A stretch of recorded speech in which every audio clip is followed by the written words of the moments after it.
3 മാസങ്ങൾക്കിപ്പുറം Donald ട്രംപിന്റെ ഭാഗത്തു നിന്നും തികച്ചും അപ്രതീക്ഷിതമായ പ്രതികരണങ്ങളാണ് ഉണ്ടായത്.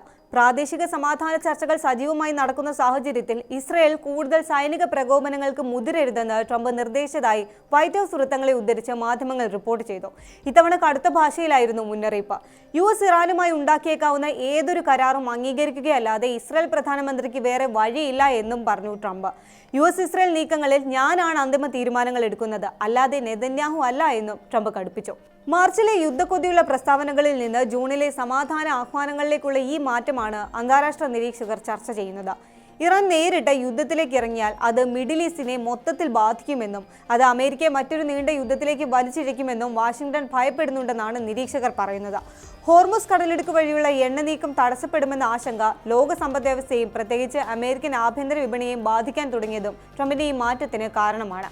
യൂറോപ്യൻ രാജ്യങ്ങളും ഗൾഫ് മേഖലയിലെ അറബ് സഖ്യകക്ഷികളും ഒരേപോലെ യുദ്ധം വ്യാപിപ്പിക്കുന്നതിനെതിരെ അമേരിക്കയ്ക്ക് മേൽ സമ്മർദ്ദം ചെലുത്തിയെന്നും റിപ്പോർട്ടുകളുണ്ട്.